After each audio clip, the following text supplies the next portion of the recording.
Hello students, this is Pratyush Avasthi. Today we will learn history, class 10, chapter 1st and the chapter name the rise of the nationalism in Europe. आज इस chapter में हम पढ़ेंगे इसका introduction part कि मतलब एक तरह से आपको एक बेसिक आउटलाइन मिल जाएगी कि इस चैप्टर में क्या क्या है और इस चैप्टर की जितनी भी यूनिट्स हैं उन यूनिट्स में आने पर क्या क्या होगा और ये चैप्टर किस वे में आगे बढ़ेगा। इस चैप्टर में आप तक कहना क्या चाहता है, ये आपको क्या बताना चाह रहा है कि कैसे क्या हुआ। अब देखो नाम से ही पता चल रहा है the rise of nationalism in Europe, मतलब कि यूरोप में नेशनलिज्म राइज हो रहा है। अब वो राइज हो रहा है तो वो अपने आप में तो राइज होगा नहीं, वहाँ पे जो वहाँ की लाइफ साइकिल है, जो वहाँ पे जो पर्सन्स रह रहे हैं उनके ऊपर इसका क्या इफेक्ट पड़ा, ये हम जानेंगे इसमें कि राइज जो हो रहा है यूरोप में वो किस टाइप से हो रहा है, कैसे हो रहा है और किस वे में चलता वो चला जा रहा है। अब इसमें जब से फर्स्ट पॉइंट आता है नेशनलिज्म इन यूरोप। अब आपने देखा ही है कि हम लोग जब इंडिया में रहते तो इंडिया में भी नेशनलिज्म हुआ है, लेकिन ये एक केवल एक कंट्री की बात थी। अब यहाँ पर बात की जा रही नेशनलिज्म इन यूरोप थी, मतलब ये पूरे कॉन्टिनेंट में नेशनलिज्म फैल रहा है और इतने बड़े वे पे वो नेशनलिज्म है, तो उसको हम कैसे उसको डिस्क्राइब करेंगे कि नेशनलिज्म जो है वो फीलिंग जो हमारे अंदर है उसको पूरे के पूरे यूरोप में वो फैलनी है। एक यूरोप जो है कई सारे कंट्रीज का पार्ट है वो। फिर इसमें नेक्स्ट पॉइंट आता है emergence of nation states replacing multinational dynastic empires of Europe. अब इसमें जो मेन लाइन ये है जो एमरजेंस ऑफ नेशन स्टेट्स जो हैं वो रिप्लेस कर रहे हैं multinational dynastic empires of Europe. मतलब कि यूरोप के जो मल्टीनेशनल डायनेस्टिक एम्पायर्स हैं, मल्टीनेशनल डायनेस्टिक एम्पायर्स से क्या मतलब हुआ कि मल्टीनेशनल बहुत सारे जो राज्यों से मिलकर एक राज्य बन रहा है, बहुत सारे देशों से बहुत सारे कंट्रीज से मिलकर एक कंट्री बन रही है।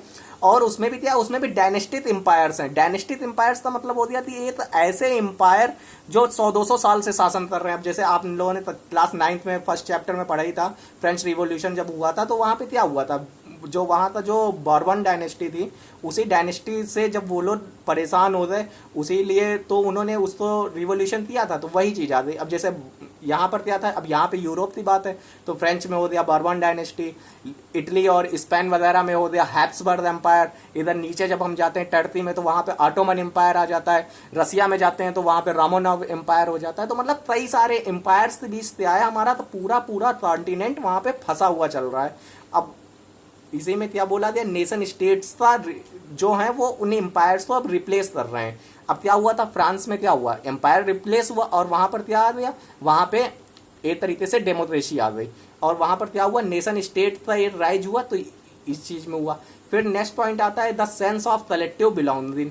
अब the sense of collective belonging क्या है, इसमें हम एक तरीके से कह रहे हैं कि the sense of collective belonging यानी कि सामूहिक अपनेपन की जो भावना है वो कैसे आई। अब जो वहां पर अब जर्मनी की अब हम बात करते हैं या फिर हम फ्रांस की बात करते हैं तो उसमें जर्मनी में क्या पूरे जर्मन्स थे, नहीं पूरे जर्मन्स नहीं थे। जर्मनी का क्या था, आधा पार्ट जो था वो इटली में था, आधा पार्ट वहां थे जर्मन लोगों में था, आधा पार्ट जो था वो वहां पे टू सिसिलीज के बीच में था। तो यहाँ पर क्या कहने की बात है कि जो कलेक्टिव बिलोंगिंग है वो आपस में वो कैसे आई, उन्होंने कैसे एक साथ आते पूरे की पूरी यूनिटी अपने आप में बनाई और एक साथ उन्होंने रिवोल्ट किया या फिर रिवोल्ट नहीं भी किया तो उन्होंने आवाज उठाई डायनेस्टिक एम्पायर्स खिलाफ। वहां पे जो राज कर रहे थे, जो वहां पे एम्परर्स थे उनके खिलाफ उन्होंने the sense of collective belonging थी। फिर है नेक्स्ट पॉइंट आता है इसमें राइज ऑफ नेशंस। अब इसमें क्या बोला जा रहा है, राइज ऑफ नेशंस। वैसे तो यूरोप में बहुत सारे देशों पर राइज हुआ था, बहुत सारे कंट्रीज पर राइज हुआ, बहुत सारे नेशंस ऐसे थे जो बने फिर टूटे फिर बाद में दोबारा बने फिर टूटे। लेकिन हम जो चैप्टर्स जो है, जो ये चैप्टर जो है ये मेनली आपकी 4 कंट्रीज पे फोकस करेगा, France, Germany, Italy and great Britain. मतलब जो आपकी जो स्टोरी है चैप्टर थी वो फ्रांस से शुरू होते इटली पे पहुंचेगी, फिर जर्मनी तक जाएगी, फिर वहां से ग्रेट ब्रिटेन पे जाते उसका एंड हो जाएगा। लेकिन ये क्या, ये 4 नेशन की कहानी नहीं है, ये 4 नेशन से ही आपका पूरा का पूरा माइंड जो है वो आपकी जो पर्सपेक्टिव बन रहा है इसका माइंड में, कि वो पूरा पूरा पर्सपेक्टिव आपका यूरोप तक ले जाएगा। उसमें क्या होगा, इन 4 कंट्रीज से आपका यूरोप पूरा क्लियर हो जाएगा। और ये चैप्टर अगर देखा जाए मेनली जो स्टूडेंट जो वर्ल्ड हिस्ट्री में जो ज्यादातर अपना रुझान रखते हैं कि हमें हाँ वर्ल्ड हिस्ट्री बहुत पसंद है, उनके लिए बहुत ही बेहतरीन चैप्टर, मतलब बहुत ही आपको जबरदस्त इसमें टॉपिक्स मिलेंगे वर्ल्ड हिस्ट्री के परफेक्शन से देखा जाए कि हाँ वर्ल्ड हिस्ट्री में ऐसा हुआ। और एक बात तो हम लोग जानते हैं कि इंडियन हिस्ट्री तो भी अगर समझना है तो हमें वर्ल्ड हिस्ट्री तो समझना ही पड़ेगा, क्योंकि वी विल हमें कॉलोनियल रूल हमारे ऊपर रहा है, काफ़ी सालों से हमारे ऊपर कॉलोनियल रूल रहा है, तो उस वजह से क्या हुआ, हमारे ऊपर भी अंग्रेजों का एक ना एक तरीके से आया, उनका भी अंग्रेजों की विचारधारा भी आ गई, उनका भी आइडिया आया है हमारे अंदर। तो इसी प्रकार से ये वर्ल्ड हिस्ट्री तो काफ़ी, ये एक तरीके से देखा जाए वर्ल्ड हिस्ट्री तो काफ़ी ही मजबूत कर रहा है। और दूसरी बात, वर्ल्ड हिस्ट्री तो आपको समझने का एक नया नज़रिया देता है, एक नया आइडिया आपको देता है कि हाँ वर्ल्ड हिस्ट्री हमारी ऐसी है। अब फिर आता है हाउ डीज थिंग्स इवॉल्व, मतलब ये सब चीज़ें कैसे हुई, यही सब हम लोगों को देखना है कि कैसे फ्रेंच रिवॉल्यूशन हुआ, फिर उसके बाद क्या हुआ, फिर उससे नेपोलियन आया, तो ये सब चीज़ें हम देखेंगे इस चैप्टर में कि कैसे क्या इसमें हुआ। फिर अब क्या है, नेक्स्ट आता है कि जब ये सब चीज़ें हो रही थी, तो अब नॉर्मल सी बात है, हम किसी राजा के, कोई भी एम्परर है, हम उसके खिलाफ रिवोल्ट करेंगे तो वो क्या आसान बैठेगा? बिल्कुल आसान नहीं बैठेगा। तो इसमें क्या है, इसमें चैलेंजेस भी आएंगे, तो वो चैलेंजेस किस प्रकार से रहेंगे, उन चैलेंजेस तो वहाँ पे जो पीपुल्स थे, उन पर जो उस नेशंस थे, जो लीडर्स थे, उन लीडर्स ने कैसे फेस किया, ये सब हुआ। अब इन चैलेंजेस को देते देते, तो एक बात हमेशा स्टूडेंट्स याद रखो कि हिस्ट्री में क्या होता है, नाम बदलेगी, जगह बदलेगी, स्थान आपका बदल जाएगा, लीडर्स के नेम बदल जाएंगे, लेकिन जो हमारी जो फीलिंग है वो फीलिंग तो वही रहेगी ना। अब जिस हिसाब से देखा जाए, हम लोगों ने रिवोल्ट किया 1857 से लेकर 1947 तक, महात्मा गांधी, जवाहरलाल नेहरू, जो हमारे जो लीडर्स थे, भगत सिंह वगैरह, इन लोगों ने जब रिवोल्ट किया था, इन्होंने किससे खिलाफ रिवोल्ट किया? मेनली अंग्रेजों के खिलाफ रिवोल्ट किया था, लेकिन वो अंग्रेजों के खिलाफ किया, वो हमारे ऊपर क्या कर रहे थे, रूल कर रहे थे, हमें दबाते रह रहे थे।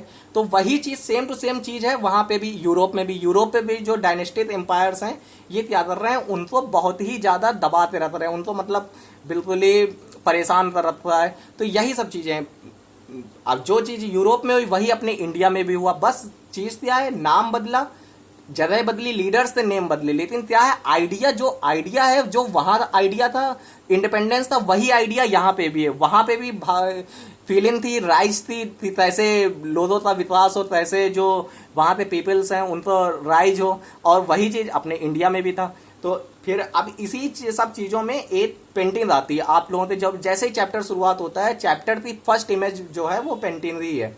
अब इस पेंटिंग क्या कहती है, पेंटिंग ऑफ फ्रेडरिक सारियो। फ्रेडरिक सारियो कौन थे? एक फ्रेंच आर्टिस्ट थे, मतलब फ्रांसीसी आर्टिस्ट थे ये।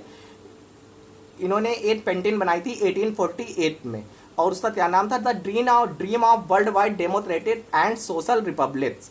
अब ये dream of world wide democratic and social republics का मतलब हुआ, तो ये इन्होंने एक स्वप्न देखा था, ये इन्होंने सपना देखा था कि हाँ वर्ल्ड वाइड एक ऐसी कंट्रीज होंगी, जो कंट्रीज ऐसी होंगी, डेमोक्रेटिक होंगी एंड सोशल रिपब्लिक्स होंगी। अब डेमोक्रेटिक का तो मतलब समझते हैं लोकतांत्रिक, एंड सोशल रिपब्लिक्स मतलब कि सामाजिक, और रिपब्लिक्स का सीधे सीधे से मतलब है कि एक ऐसे इंसान जो कि वहां पे लोगों ने ही उसे चुना हो।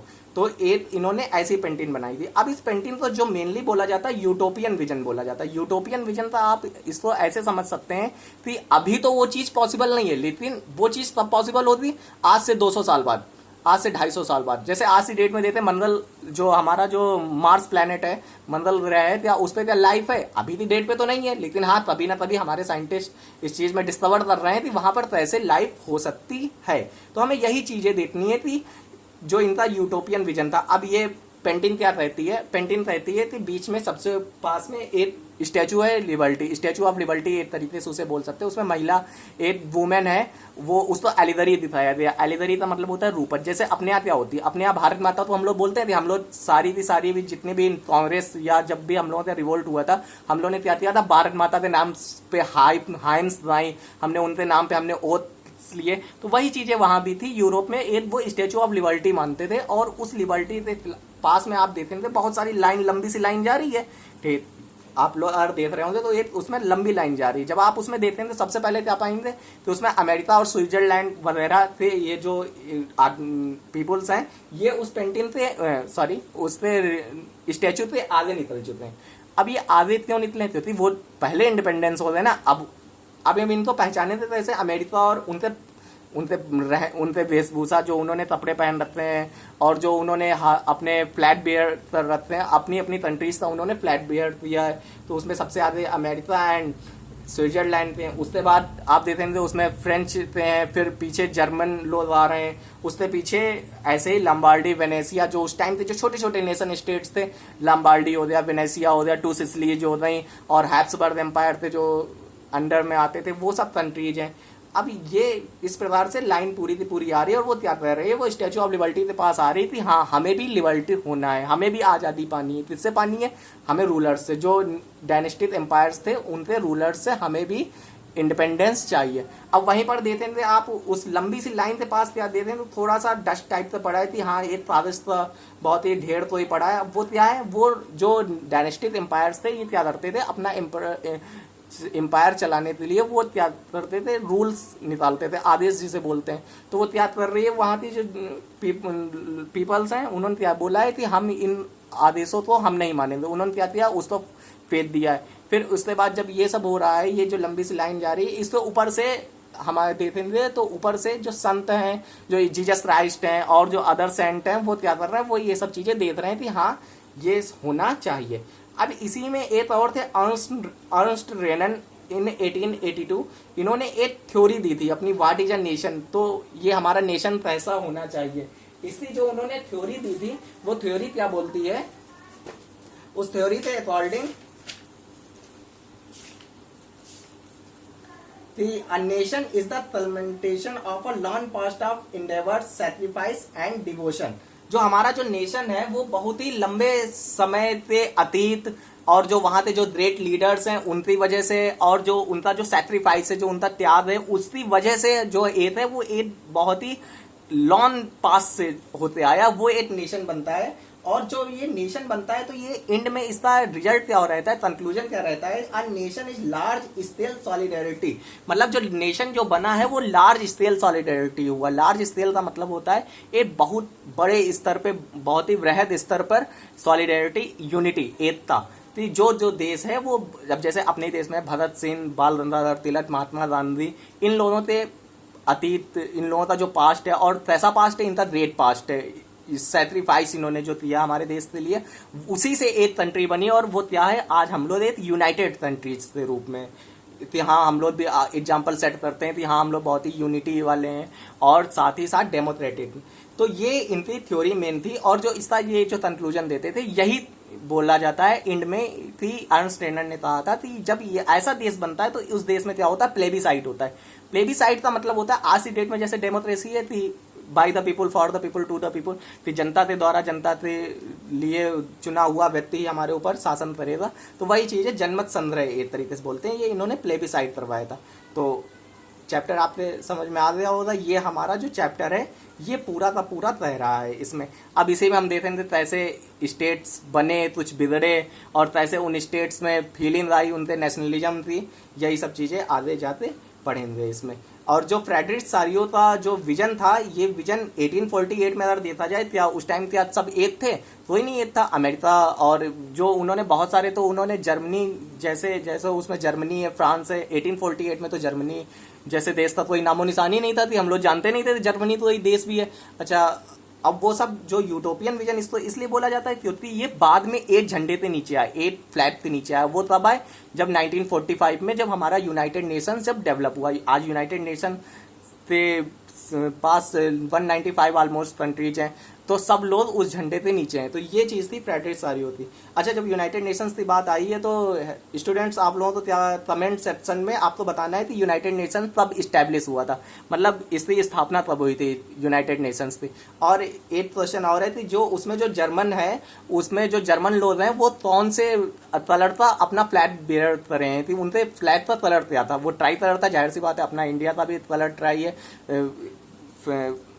Saffron, white and green colour का है। तो वैसे जर्मन लोगों का कौन सा कलर था? ठीक, आई होप आपको ये समझ में आ गया होगा। Thank you very much. और नेक्स्ट वीडियो में हम पढ़ेंगे फ्रेंच रिवॉल्यूशन के बारे में। जो इसका जो फर्स्ट टॉपिक आता है इस चैप्टर का, फ्रेंच रिवॉल्यूशन। तो ये इंट्रोडक्शन वीडियो था और जो नेक्स्ट वीडियो होगा वो French revolution. Thank you very much.